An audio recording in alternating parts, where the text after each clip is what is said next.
सबु वर्ष भली आज पुरी रे जगन्नाथ मंदिर रे तीन ठाकुर को जगन्नाथ बलभद्र एवं देवी सुभद्रा को गोटे पटुआर रे रत्न सिंहासन आनी दोलवेदी उपर बसागला एवं तीन ठाकुर आज स्नान कले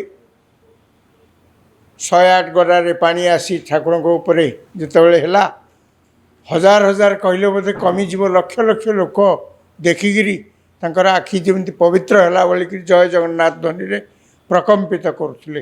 ये गोटे परंपरा वर्ष सारा कालिया शांत मंत्र स्नान करती सबुदिन तो गाधाती किंतु ता मंत्र स्नान प्रकृत में गरारे पानी निक्षेप करा जाए नहीं, गरारे पानी ढला जाए नहीं।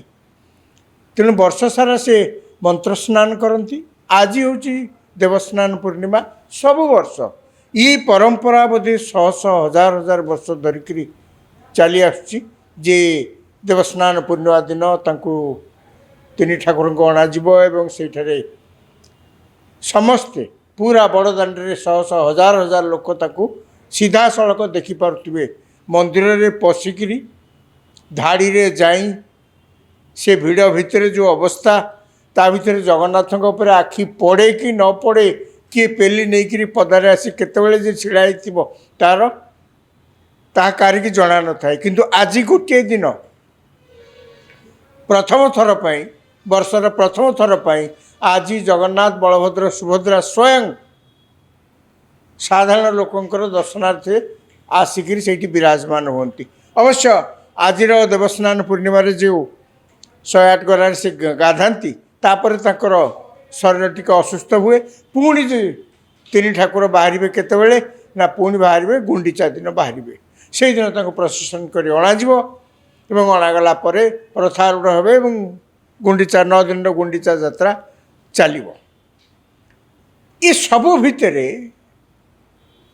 गोटे कथा टिके मन को अलग अलग लगुच से मतलब गोटे परंपरा से गोटे परंपरा रे परिणत हो जाइए कि मन को टिके अलग लगुच सी कौन ना आज देवस्नान पूर्णिमा से कथा देखा मिलता गुंडीचा दिन से देखा मिल कौन ना पुरीर गजपति राजा दिव्य सिंह देव गोटे पालिंकी जहाँ को तामजानी बोलिक कहती गोटे पालिंकी रे तांको नेइकिरी आसिले एवं राजा महाराजा सेठी सुना पहरा रे सेठी परिष्कार कले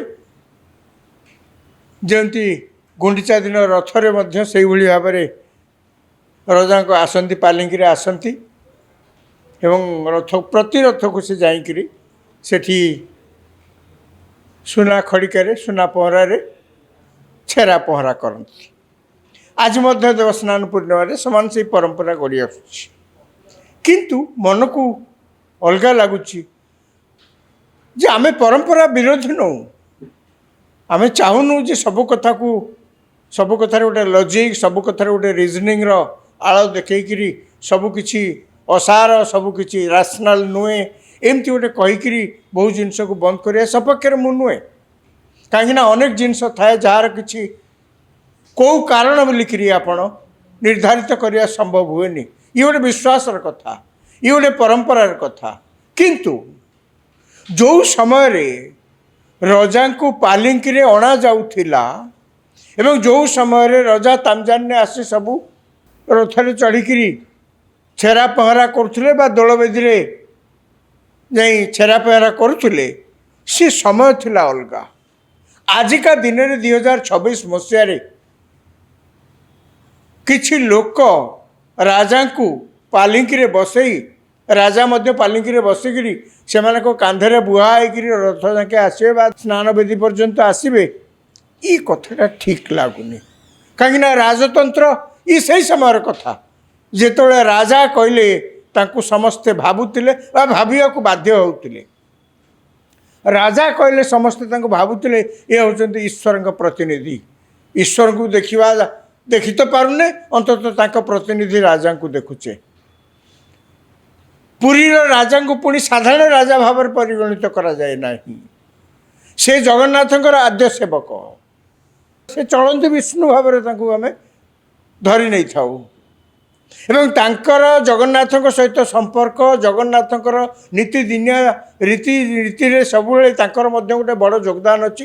କେହି କହୁନାହାନ୍ତି ସେସବୁ ବନ୍ଦ ହେଇଯାଉ ବୋଲି, କିନ୍ତୁ ଯେଉଁ ସମୟରେ ରଜାଙ୍କୁ ପାଲିଙ୍କିରେ ଧରି ଲୋକ କାନ୍ଧେଇ କାନ୍ଧେଇ ବିଭିନ୍ନ ଜାଗା ନେଉଥିଲେ ଏବଂ ଜଗନ୍ନାଥ ମନ୍ଦିର ସ୍ନାନ ପୂର୍ଣ୍ଣିମା ଦିନ ହେଉ କି ଗୁଣ୍ଡିଚା ଯାତ୍ରା ଦିନ ହେଉ ଆଣୁଥିଲେ, ସେ ଯୁଗ ଗଲାଣି।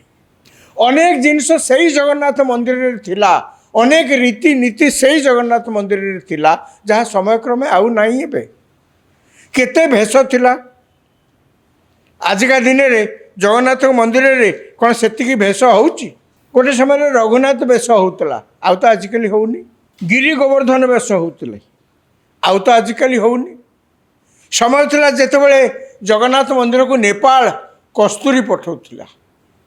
ନେପାଳର ରାଜା ତାଙ୍କର ଜଗନ୍ନାଥଙ୍କ ମନ୍ଦିର ସହିତ ବହୁତ ବର୍ଷର, ଶହ ଶହ ବର୍ଷର ନିବିଡ଼ ସମ୍ପର୍କ ଏବଂ ନେପାଳର ରାଜା କସ୍ତୁରୀ ପଠାଉଥିଲେ। କସ୍ତୁରୀ କେଉଁଠୁ ଆସେ ନା ହିମାଳୟର ପାଦଦେଶରେ ଗୋଟେ ହରିଣ ଦେଖାଯାଆନ୍ତି, ତାଙ୍କରି ପାଖରୁ ଏହି କସ୍ତୁରୀ ମିଳେ। କାଳକ୍ରମେ ଯେଉଁମାନେ ସବୁ ପଶୁପ୍ରେମୀ ସେମାନେ ସବୁ ଏହା ବିରୁଦ୍ଧରେ ସ୍ୱର ଉତ୍ତୋଳନ କଲେ, ଆଉ କସ୍ତୁରୀ ମିଳିବା ମଧ୍ୟ କଷ୍ଟ ହୋଇଗଲା। ଭାରତ ଏବଂ ନେପାଳ ମଧ୍ୟରେ ଯେଉଁ ସମ୍ପର୍କ ପୂର୍ବେ ଥିଲା, ତାହା ଧୀରେ ଧୀରେ ଧୀରେ ଧୀରେ କେମିତି ନା କେମିତି ସେଥିରେ ଟିକେ ଭଟ୍ଟା ପଡ଼ିବା ଆରମ୍ଭ ହେଲା। ଏମିତିଆ ପରିସ୍ଥିତି ଭିତରେ ନେପାଳରୁ ଆଉ କସ୍ତୁରୀ ଆସିବା ଜଗନ୍ନାଥ ମନ୍ଦିରରେ ବ୍ୟବହାର ହେବା ପାଇଁ ପ୍ରାୟ କେତେ ବର୍ଷରୁ ବନ୍ଦ ହୋଇଗଲାଣି, ତାର ଠିକଣା ନାହିଁ। ସେ ବି ଗୋଟେ ପରମ୍ପରା ଥିଲା, ସେ ପରମ୍ପରା ତ ବନ୍ଦ ହୋଇଗଲାଣି। ତେଣୁ ପରମ୍ପରା ଗୋଟେ ବୋଲିକିରି ତାର ଆଉ କିଛି ସଂସ୍କାର କରାଯାଇପାରିବ ନାହିଁ। ପରମ୍ପରା ବୋଲି ତାର ଆଉ କିଛି ବ୍ୟବସ୍ଥା, ନୂଆ ବ୍ୟବସ୍ଥା କରାଯାଇପାରିବ ନାହିଁ, ଏକଥା ଭାବିବା ଭୁଲ। ସମୟ ଥିଲା ଜଗନ୍ନାଥ ମନ୍ଦିର ଭିତରକୁ ହରିଜନମାନଙ୍କୁ ପୁରେଇ ଦେଉନଥିଲେ। ଯେଉଁମାନେ ସେଡ୍ୟୁଲ୍ କାଷ୍ଟ, ସେଡ୍ୟୁଲ୍ ଟ୍ରାଇବ୍ ଲୋକ, ତାଙ୍କୁ ଜଗନ୍ନାଥ କାରଣ ଯାହା ଉଠାଉ ନା କାହିଁକି ପୁରେଇ ଦେଉନଥିଲେ। ସମୟ ଥିଲା ଆମେ ଦେଖିଛେ ସାରା ଓଡ଼ିଶାରେ ମନ୍ଦିରମାନଙ୍କରେ ପଶୁ ବଳି ଦିଆଯାଉଥିଲା। ସମୟ ଥିଲା ଆମେ ଦେଖିଛେ ଦେଶରେ ସତୀଦାହ ପ୍ରଥା ମଧ୍ୟ ଥିଲା। ଆମେ ଜଗନ୍ନାଥ ମନ୍ଦିରରେ ଦେଖିଛେ ଅନେକ ଅଛନ୍ତି ଯେଉଁମାନଙ୍କୁ ବିଭିନ୍ନ କାରଣରୁ ସେଠିକାର ସେବକମାନେ ଜଗନ୍ନାଥ ମନ୍ଦିରକୁ କୌଣସି ସେବା କରିବାକୁ ସୁଯୋଗ ଦିଅନ୍ତି ନାହିଁ। ଜଗନ୍ନାଥଙ୍କ ପାଖକୁ ଯାଇକରି ସାଧାରଣ ଲୋକଟିଏ ପହଞ୍ଚିକିରି କ'ଣ ଯଦି କରିବାକୁ ଚାହିଁବ, ସେ ପ୍ରକାର ବ୍ୟବସ୍ଥା ମଧ୍ୟ ସେଠି ସମ୍ଭବ ନୁହେଁ। ଯେତେବେଳେ ରାଜତନ୍ତ୍ର ଥିଲା ସେତେବେଳେ ରଜାଙ୍କୁ 5 ମାଇଲ ଦୂରରୁ କିଏ ଦେଖିଲେ ବି ଏଇଠି ମୁଣ୍ଡ ନଇକି ନମସ୍କାର କରିଦେଉଥିଲେ। ସିଏ ପଛେ ଆଙ୍କୁ ଦେଖିପାରିବେନି, ଇଏ କିନ୍ତୁ ଏଇଠି ନେଉଥିଲେ। ମଣିଷ ଭିତରେ ସେ ସାମନ୍ତବାଦୀ ଚିନ୍ତାଧାରା ଏତେ ଉଗ୍ର ଥିଲା। କିନ୍ତୁ ରାଜତନ୍ତ୍ର ଗଲାଣି, ଏବେ ଗଣତନ୍ତ୍ର। ଏଇ ଗଣତନ୍ତ୍ରରେ ଆପଣ ଦେଖନ୍ତୁ, କଲିକତାରେ ଗୋଟେ ସମୟରେ ମଣିଷମାନେ ରିକ୍ସା ଟାଣୁଥିଲେ, ଆଉ ଜଣେ ତା ଦେହରେ ବସୁଥିଲେ। ମୁଁ ମଧ୍ୟ ଅନେକ ଥର ବସିଛି, ମୋତେ ଭାରି ବ୍ୟସ୍ତ ଲାଗେ। ମୁଁ ଅନେକ ଥର ବସିଛି ଏବଂ କିଛି ବାଟ ଗଲା ପରେ ମୁଁ ଓହ୍ଲେଇ ପଡ଼ିଛି, ନାହିଁ ମୁଁ ମୋର ଚାଲିକିରି ଯିବି, ତୁମେ ଯାଅ, ଯାହା ପଇସା ନେବା କଥା ନିଅ। ଆଜିକା ଦିନରେ କଲିକତା ସହରରେ ଏଇ ଯେଉଁ ମଣିଷ ଟଣା ରିକ୍ସା ଆଉ ନାହିଁ। ସହର ତଳି ଅଞ୍ଚଳରେ କେଉଁଠି କ'ଣ ଗୋଟେ ଦୁଇଟା କେଉଁଠି ଜାଗାରେ ଥିବ, ଆଉ ନାହିଁ। କାରଣ କ'ଣ? ତାର କାରଣ ହେଲା ଅନେକ ସ୍ୱର ଉତ୍ତୋଳନ କରିବା ଆରମ୍ଭ କଲେ। ଗୋଟେ ମଣିଷକୁ ଗୋଟେ ରିକ୍ସାରେ ବସି ଏତେ ଖରାରେ, ଏତେ କଷ୍ଟରେ, ପାଦରେ ଚପଲ ନାହିଁ, ଜୋତା ତ ପିନ୍ଧିବା ଦୂରରେ ଥାଉ, କି ଅବସ୍ଥାରେ ଜଣକୁ ଟାଣି ଟାଣି ସେ ରିକ୍ସା ଯିଏ ଟାଣୁଛି ତା ଶରୀରକୁ ଦେଖିଲେ ଦୟା ଲାଗିବ। ଜଣେ ପୃଥୁଳକାୟ ବ୍ୟକ୍ତି ରିକ୍ସା ଉପରେ ବସିଥିବେ, ତାଙ୍କୁ ଟାଣି ଟାଣିକି ନେବ, କି କଷ୍ଟ! ଏ ଦୃଶ୍ୟ ଦେଖି ହେବନି। ବନ୍ଦ ହେଇଗଲାଣି। କେମିତି ବନ୍ଦ ହେଲା? ଏ ତ ଗୋଟେ ପରମ୍ପରା ଅଲମୋଷ୍ଟ ଥିଲା, ଏ ତ ବହୁତ ବର୍ଷ ଧରିକିରି ଚାଲୁଥିଲା। ତେଣୁ ରାଜତନ୍ତ୍ରରେ ଯାହା ହେଉଥିଲା ତାହା ଯେ ବେଦ ଏବଂ ପରବର୍ତ୍ତୀ ସମୟରେ ସବୁ ସମୟରେ ଏହା ଚାଲିବ, ଏକଥା ଭାବିବା ଭୁଲ। ସେଇଥିଲାଗି ମୁଁ କହିଲି, ଗଣତନ୍ତ୍ରରେ ଆମେ ପରମ୍ପରାର ବିରୋଧୀ ନୁହଁ, ଆମେ ବିଶ୍ୱାସର ବିରୋଧୀ ନୁହଁ, ଆମେ ଜଗନ୍ନାଥ ମନ୍ଦିରର ସଂସ୍କୃତି ରୀତିନୀତି ସବୁ ଚାଲିଥାଉ ତାର ସମ୍ପୂର୍ଣ୍ଣ ସପକ୍ଷରେ। ମହାରାଜା ଗଜପତି ଦେବ ସେଠି ଯାଇକରି ଛେରା ପହଁରା କରନ୍ତୁ, ଯେଉଁ ପ୍ରକାର ଅଛନ୍ତି, ଇଏ ତାଙ୍କର ଏକ ନମ୍ରତା ବୋଲିକିରି ଆମେ ଗ୍ରହଣ କରୁଛୁ, ତାଙ୍କୁ ସେଥିପାଇଁ ସମ୍ମାନ ମଧ୍ୟ ଦେଉଛୁ। କିନ୍ତୁ ତାଙ୍କୁ କିଛି ଲୋକ ପାଲିଙ୍କିରେ ବୋହିକିରି ଆଣିବେ, ତାମଜାନରେ ବୋହିକିରି ଆଣିବେ, ତାକୁ ଟିକେ ହଜମ କରିବା କଷ୍ଟ। କାହିଁକିନା ଗଣତନ୍ତ୍ରରେ ପ୍ରଶ୍ନ ତ କରି ହେଉଥିଲା, କରି ହେଉଛି, ଏ ଅଧିକାର ତ ଗଣତନ୍ତ୍ର ଏତିକି ଦେଇଛି ନା